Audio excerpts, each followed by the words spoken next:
2026년 1월 대한민국 골목상권에서 역사상 가장 빠른 속도로 간판이 내려지고 있습니다. 통계청 발표에 따르면 올해 자영업 폐업률은 15%를 돌파할 전망이며 이는 6곳 중 1곳이 매달 문을 닫는다는 의미입니다. 수출 실적은 호조를 보이고 주식시장은 활기를 띠는데 정작 우리가 매일 지나다니는 동네 상계는 임대문이 안내문만 가득합니다. 이것은 단순한 불황이 아닙니다. 자산 시장과 실물 경제가 완전히 분리되는 K양극화가 절정에 달한 현상이며 한국 경제의 뿌리가 흔들리고 있다는 경고입니다. 오늘 우리가 다룰 내용은 장사가 안 된다는 흔한 하소연이 아닙니다. 지금 이 순간 자본을 빼야 할 위기 업종 10가지와 내 아파트, 내 집을 지키기 위한 마지막 탈출 전략을 분석합니다. 2026년 준비되지 않은 자영업자는 사업장뿐 아니라 가족의 주거지까지 잃게 될 것입니다. 결론부터 말씀드립니다. 2026년 몸으로 때우는 사장님은 반드시 망합니다. 직원 한두 명과 본인의 노동력으로 버티는 전통적 자영업 모델은 더 이상 작동하지 않으며 오직 시스템을 가진 운영자만이 살아남을 수 있습니다. 이것은 과장이 아니라 지금 현장에서 벌어지고 있는 냉혹한 현실입니다. 2026년 확정된 최저임금은 시간당 1320원입니다. 여기에 주휴수당을 포함하면 실질 시급은 12,000원을 상회하게 되며 한 달 인건비는 직원 한 명당 250만 원을 넘어섭니다.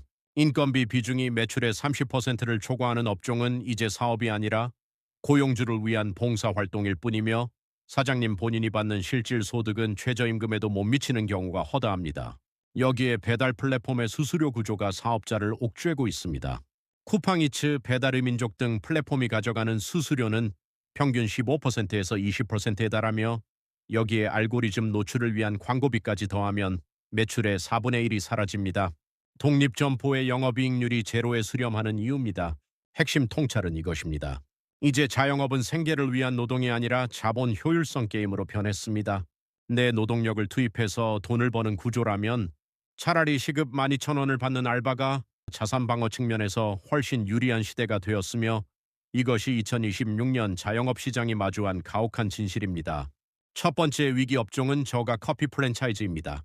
메가커피, 컴포즈 커피로 대표되는 1,500원대 커피 시장은 이미 역마진 구간에 진입했으며 임대료와 원두값 상승을 박리담회로 버티기엔 상권이 너무 촘촘해졌습니다. 같은 건물에 3개 브랜드가 경쟁하는 상황에서 하루 200잔을 팔아도 점주가 가져가는 순이익은 10만 원 이차에 되지 않습니다. 두 번째는 배달 전문 식당입니다.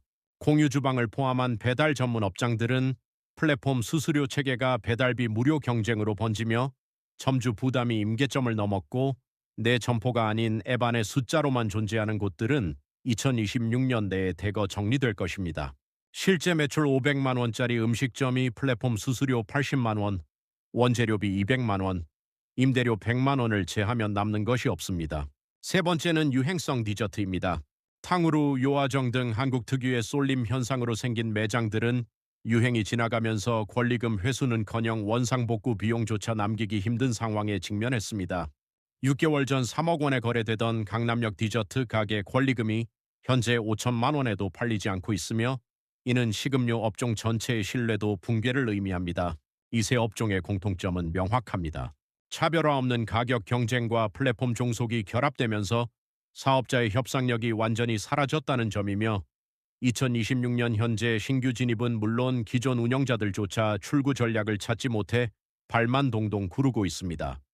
네 번째 위기 업종은 보급형 의류 및 잡화 매장입니다. 알리익스프레스와 템으로 대표되는 중국 직구 플랫폼이 시장을 장악하면서 동대문 사입 기반의 옷가게들은 가격 경쟁력을 완전히 상실했습니다. 같은 디자인의 티셔츠가 매장에서는 25,000원인데 알리에서는 배송비 포함 7,000원에 팔리는 상황에서 소비자들은 더 이상 오프라인 매장을 찾지 않습니다. 실제로 서울 이태원과 홍대 상권의 의류 매장 공실률은 작년 대비 40% 증가했으며 20년 넘게 장사해온 점주들조차 이건 장사가 아니라 재고 떠안기라고 토로하고 있습니다. 중국 제조업의 압도적 물량 공세 앞에서 한국 중소의류업은 속수무책으로 무너지고 있으며 2026년은 이 붕괴가 완성되는 해가 될 것입니다. 다섯 번째는 동네 카센터입니다.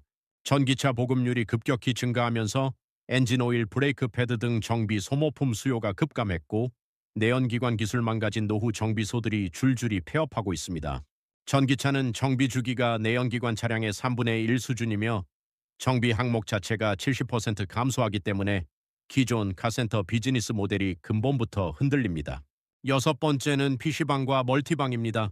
고사양 그래픽카드와 CPU 유지비가 상승하는 동시에 넷 세대의 소비 패턴이 모바일 중심으로 재편되면서 오프라인 게임 공간의 매력이 사라졌습니다. 넷플릭스, 디즈니 플러스 등 OTT 서비스가 확산되며 영화 감상실 수요도 증발했고 한때 대학가 상권의 주력이었던 PC방들이 하나둘 조명을 끄고 있습니다. 2016년 현재 PC방 평균 가동률은 40%대에 불과하며 전기세와 임대료를 감당하지 못한 점주들의 야반도주 사건이 빈번하게 발생하고 있습니다. 일곱 번째는 무인 스터디 카페와 무인 세탁소입니다. 무인이라는 단어가 주는 환상과 달리 과잉 공급으로 인한 가격 경쟁과 전기세 폭등이 수익성을 갉아먹고 있습니다. 24시간 냉난방과 조명을 가동해야 하는 스터디 카페는 월 전기세만 200만 원을 넘기는 경우가 흔하며 실제 수익률이 은행 예금 금리 3%에도 못 미치는 곳이 부지기수입니다. 투자자들은 초기 투자비 회수에 최소 5년이 걸린다는 사실을 뒤늦게 깨닫고 있으며 무인 세탁소 역시 세제값과 기계 유지비, 임대료를 합치면 수익은 미미한 수준입니다. 무인 사업의 본질은 관리 부담을 줄이는 것이지 수익을 극대화하는 것이 아니었는데 많은 창업자들이 이를 착각했고 그 대가를 치르고 있습니다. 여덟 번째는 중소형 헬스장과 필라테스입니다. 코로나 시기 폭발했던 오운환 열풍이 꺾이면서 회원 수가 급감했고 애니타임 헬스파크 같은 대형 프랜차이즈의 자본력에 밀려 소규모 센터들이 속절없이 무너지고 있습니다. 회원권을 끊고 3개월 만에 문을 닫는 먹튀 사건도 2026년 들어 더욱 빈번해졌으며 피해자들은 법적 대응조차 포기하는 경우가 많습니다. 아홉 번째는 동네 인테리어 업체입니다. 고금리 기조로 부동산 거래가 절벽을 맞으면서 리모델링 수요가 증발했고 한샘과 리바트 같은 대기업들이 토탈 홈케어 시장을 잠식하며 영세업체의 입지가 급격히 좁아졌습니다. 열 번째는 지역 보습학원입니다.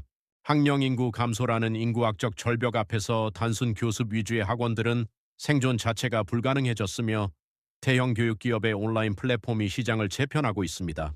2026년은 학원계도 구조조정의 칼날이 들이닥친 해입니다. 2026년이 특별히 위험한 이유는 세 가지 구조적 악재가 동시에 터졌기 때문입니다. 첫 번째는 시커머스의 전방위 침공입니다. 중국 플랫폼은 이제 공산품을 넘어 식자재와 신선식품 시장까지 침투하고 있으며 한국 자영업자들의 원가 구조를 뿌리부터 흔들고 있습니다. 마트에서 1만 원에 팔리는 과일이 테무에서는 4천 원에 배송되는 상황에서 동네 슈퍼와 과일 가게는 존재 이유를 잃어가고 있습니다. 두 번째 악재는 상업용 부동산의 양극화입니다. 서울 주요 상권의 평균 공실률이 16%대에 진입했지만 건물주들은 임대료를 내리지 않고 버티는 전략을 선택했습니다. 매출은 계속 떨어지는데 임대료는 그대로인 데드크로스 현상이 심화되면서 점주들은 적자를 감수하며 버티거나 아예 폐업하는 양극단으로 내몰리고 있습니다. 실제로 강남 테헤란로의 한 상가 건물주는 월세 500만 원을 400만 원으로 깎아주느니 차라리 1년 비워두겠다고 말했는데 이것이 2026년 상업용 부동산 시장의 현실입니다. 건물주와 임차인 모두 손해를 보는 제로섬 게임이 벌어지고 있으며 이 악순환의 끝은 보이지 않습니다. 세 번째는 가계부채와 소비 절벽입니다. 1,900조 원에 달하는 가계부채는 한국 경제의 시한폭탄이며 2026년 대출 빙하기 기조로 서민들의 가처분 소득이 급격히 줄어들었습니다. 사람들이 가장 먼저 줄이는 지출이 바로 외식과 서비스업 소비이며 배달 주문 빈도가 작년 대비 30% 감소했다는 통계가 이를 증명합니다. 결국 2026년의 자영업 위기는 단순한 경기 침체가 아니라 한국 경제 시스템 전체의 균열에서 비롯된 구조적 붕괴라는 사실을 직시해야 합니다. 자영업 폐업이 단순히 사업장 문제로 끝나지 않는 이유는 한국 특유의 담보대출 구조 때문입니다. 한국 자영업자 대출의 60% 이상이 주택담보대출과 연결되어 있으며 사업 실패는 곧 주거지의 경매 위기로 직결되는 도미노 붕괴 시스템입니다. 치킨집을 하기 위해 아파트를 담보로 1억 원을 빌렸다가 폐업하면 남는 것은 5천만 원의 빚과 경매 통지서뿐입니다. 실제로 2025년 하반기부터 서울 경기 지역 아파트 경매 물건이 급증했으며 그중 상당수가 자영업 실패로 인한 강제 처분이었습니다. 한 50대 남성은 배달 전문 식당에 투자한 3억 원을 모두 날리고 20년 살던 집마저 잃었으며 장사만 망한 게 아니라 인생 전체가 무너졌다고 증언했습니다. 이것이 2026년 자영업 시장이 개인에게 미치는 진짜 파괴력입니다. 두 번째 충격은 퇴직금의 증발입니다. 은퇴 세대가 노후 자금으로 상가 투자나 창업에 쏟아부은 자본이 회수되지 못하면서 노년 빈곤층이 급증하는 사회적 문제가 현실화되고 있습니다. 30년 직장 생활 끝에 받은 퇴직금 2억 원을 프랜차이즈 카페에 투자했다가 2년 만에 5천만 원만 건진 사례는 이제 흔한 이야기가 되었습니다. 그렇다면 대응책은 무엇일까요? 가장 중요한 것은 사업장과 가계 자산을 엄격히 분리하는 것입니다. 최악의 경우에도 가족의 주거권만큼은 지킬 수 있도록 법인 전환이나 자산 신탁을 적극 검토해야 하며 개인 보증을 절대 서지 않는 원칙을 세워야 합니다. 2026년은 생존자와 파산자가 명확히 갈리는 해이며 그 분기점은 자산보호 전략의 유무에 달려 있습니다. 그렇다면 2026년을 살아남을 자영업자는 어떻게 해야 할까요? 첫 번째 생존 전략은 데이터 경영으로의 전환입니다. 이제 감과 경험으로 장사하는 시대는 완전히 끝났으며 네이버 플레이스 리뷰 분석, 인스타그램 타겟 광고, 당근마켓 지역 마케팅을 직접 실행하고 고객 데이터를 소유하는 사장님만이 살아남습니다. 대형 프랜차이즈는 이미 수년 전부터 빅데이터 기반 의사결정 시스템을 구축했고 개인 사업자가 이를 따라가지 못하면 경쟁에서 도태될 수밖에 없습니다. 구체적으로 말하자면 어떤 시간대에 어떤 메뉴가 잘 팔리는지, 어느 연령대 고객이 재방문율이 높은지, 비 오는 날과 맑은 날의 매출 차이는 얼마인지를 숫자로 파악해야 합니다. 한 강남 카페 사장은 인스타그램 광고 데이터를 분석해 20대 여성 고객이 오후 2시에서 4시 사이 집중된다는 사실을 발견했고 이 시간대에 디저트 세트 프로모션을 진행해 매출을 40% 끌어올렸습니다. 이것이 데이터 경영의 힘입니다. 두 번째 전략은 사장님 본인의 IP화입니다. 단순히 커피를 파는 것이 아니라 사장님의 전문성이나 공간의 경험을 파는 구조로 전환해야 하며 대체 불가능한 콘텐츠가 없는 업장은 무조건 가격 경쟁의 늪에 빠져 망하게 됩니다. 유튜브, 인스타그램, 릴스, 틱톡을 통해 사장님만의 이야기를 전달하고 손님들이 단순히 제품이 아니라 그 브랜드의 팬이 되도록 만들어야 합니다.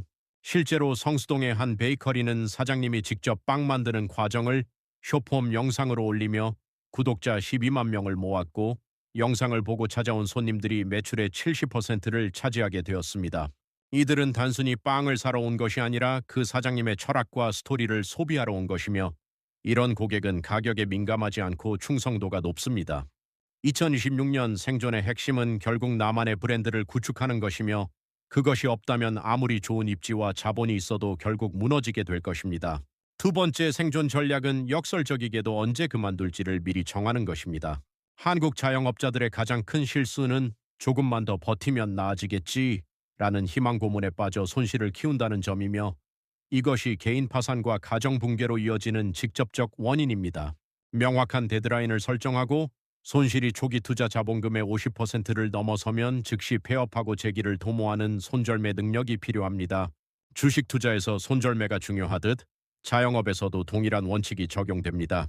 3억 원을 투자했다면 1억 5천만 원 손실 시점에서 멈춰야 하며 그 이상 버티면 결국 원금 전체를 날리고 빚까지 떠안게 됩니다.